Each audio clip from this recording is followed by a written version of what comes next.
Hello everyone, welcome to Analog IAS Current Affair Analysis for 17th October 2020, and these are the couple of issues we'll be dealing today. So like I've already mentioned in the previous editorial classes as well, we would be dealing with the issue comprehensively and not be talking about specific news item that we are dealing in the editorial. So today's editorial, even though it is about the Supreme Court judges and the tussle between the government, so this concept is largely linked to the static topic of separation of powers. So hence the heading. So the second issue would be on poverty issues and hunger issues in the context of the hunger index that came up yesterday. So this would be the format of the articles going forward from now. So the first issue that we're talking about is largely related to the separation of powers concept, and this article is taken from the Hindu and it is titled A Constitutional Pickle of the Andhra Kind. The larger context of this article was there was a PIL which was filed in the Supreme Court regarding the fast track courts with respect to the criminal cases against the former and current legislators. So this will have implications as per the Representation of Peoples Act 1951. So this PIL is being looked at by a constitutional bench headed by a Chief Justice N.V. Ramana. So the Andhra Pradesh government has levelled allegations of corruption and bias against this particular judge. The reason is, according to some of the opponents of the current Chief Minister of Andhra Pradesh, Jagan Mohan Reddy, is the fact that there are certain pending cases against him which will have certain implications for his political career.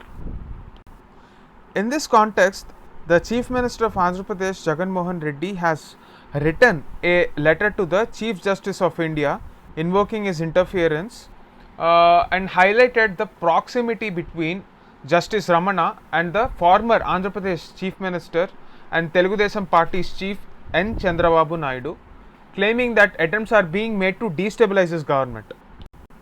Along with the letter, the Chief Minister has also enclosed 7 documents as proof of his allegations.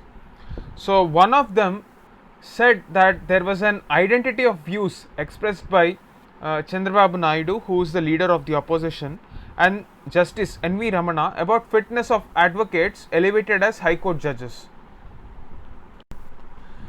In this context, we have to remember that the opposition members are facing severe allegations from the government that they have resorted to certain illegal transactions with respect to the capital of Andhra Pradesh, Amaravati, and there was an allegation of a huge land scam with respect to the transactions of the purchase of land in that area.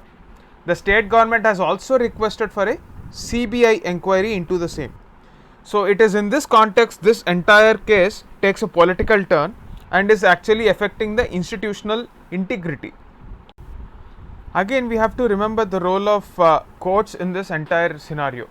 So the Chief Minister's allegations against Justice Ramana came in the wake of the Andhra Pradesh High Court giving a gag order on media reporting in the state with respect to the FIR filed into the alleged land scam against the chief of TDP and the former Chief Minister N. Chandrababu Naidu. It was not actually clear as to how the court can do this, given the fact that everything is being done transparently. So there is an issue of power tussle between the two sides, according to the author. So it is in this contest between two political sides, the institutional strength will determine how the politics will shape up in the future. That is why it is important to understand the strength of democratic institutions. Now, what are the concerns with respect to this entire scenario?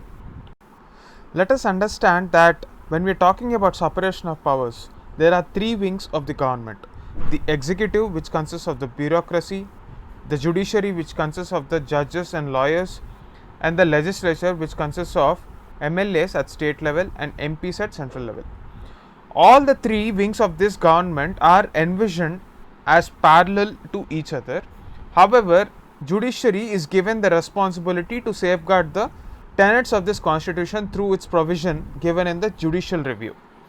Now, in the Kesavananda Bharati case, we have seen the evolution and the creation of the basic structure doctrine, and judicial review indeed became a part of this doctrine eventually. So it is definitely possible for the courts to intervene in the decisions taken by the executive, but there should be certain logic and jurisprudence behind the judgments given. That is exactly what is missing with respect to the gag order. I've mentioned about a gag order, that is an order not to speak or report anything about the FIR filed by the special investigating team with respect to the charges leveled against the opposition with respect to the Amravati land scam. So this is antithetical to the idea of democracy, and also it is against the spirit of freedom of speech. There is no logic in understanding why is the government not supposed to reveal the details of this FIR.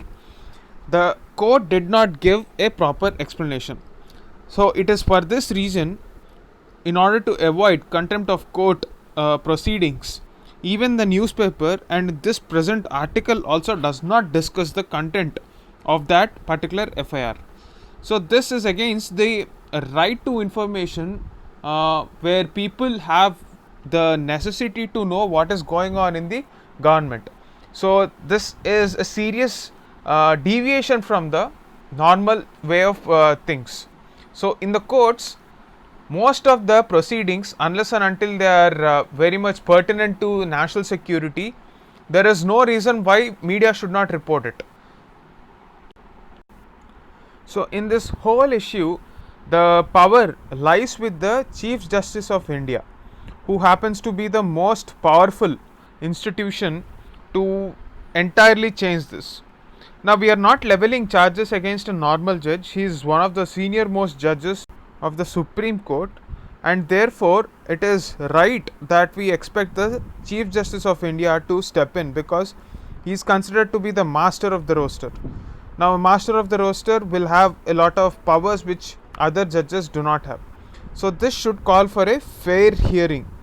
So unless and until the judiciary themselves start cleansing their system, because the onus is on the Chief Justice of India to clean the system and ensure that there is a fair trial with respect to the proceedings against the allegations leveled against Justice N.V. Ramana, we will not have a sanctity of the institution of judiciary and a trust which has been eroded considerably now.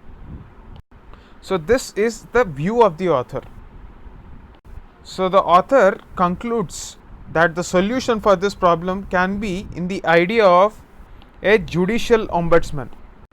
So this judicial ombudsman, who acts as the caretaker of the integrity of the institution of judiciary, will ensure that the procedures are followed as per the rule of law. That is the gist of this article.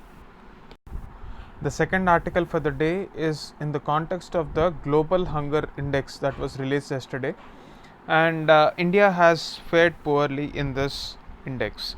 So India has the highest prevalence of wasted children, and even Bangladesh and Pakistan score much better than our country. So this is the news item.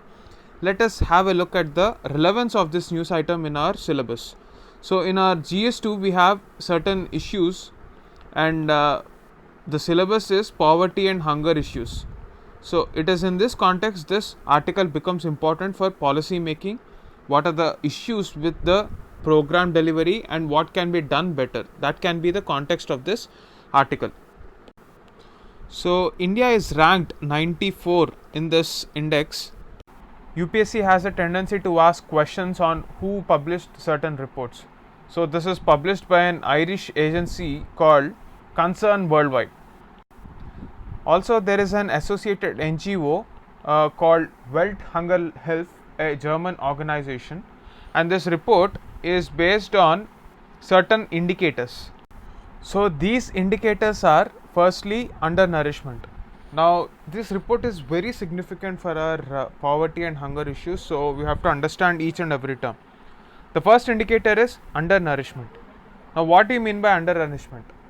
So basically this indicator shows the share of population that is not having enough calories, that is they are not having energy intake, they don't have enough access to food.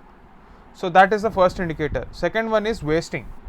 Wasting means the number of children under the age of 5 who are wasted, or those who have low weight for a height. So there are certain set standards as to how much weight a child of a particular height should have according to the World Health Organization, and that standards are not being met. Thirdly, we're talking about stunting. The share of children under the age of 5 who have low height for their age. This is the meaning of stunting. So what this indicates is chronic undernutrition. Next one is mortality. The mortality rate of children under the age of 5. This reflects the inadequacy of nutrition and also unhealthy environments.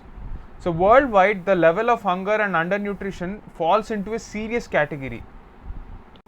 There are various categories of GHI, and serious category indicates that most of the countries are facing this problem of hunger. So recently there was also a report which talked about how we are not going to attain the SDG of zero hunger because of the ongoing pandemic and the economic crisis it brought forth. So there should be certain support which should be provided for people's efforts to diversify their livelihoods and secure access to land, markets and services. Because of the lockdown situation, a lot of migrant labor and their kids have been suffering a lot. So there is definitely in the longer term a need to move towards sustainable agricultural practices, and the need for increasing household resilience for domestic food supplies. Also in the longer run, this calls for a change in behavior of the people. For example, open defecation jeopardizes the population's health and severely impacts children's growth and their ability to absorb nutrients. Yet there was a report last year with respect to the same global hunger index which took note of open defecation and the menace that it creates in India. It has been an impacting factor for health and pointed out that as of 2015 and 16, 90% of the households used an improved drinking water source, yet 39% of the households only have no sanitation facilities. So a whopping 40% nearly do not have sanitation facilities, and this will definitely impact the stunting and wasting aspect of children. So this calls for a multi-sectoral intervention and ensure that behavioral patterns are strictly adhered to. So this requires a Jan Andolan. So every September we celebrate that month as Poshan Ma. Because of the COVID pandemic, the celebrations have not been that well this time, but however the government has ensured that the message that behavioral changes are a must, that a Jan Andolan for ensuring a Swachh Bharat is must. So this is the gist of this article and the interconnections which are involved with the report.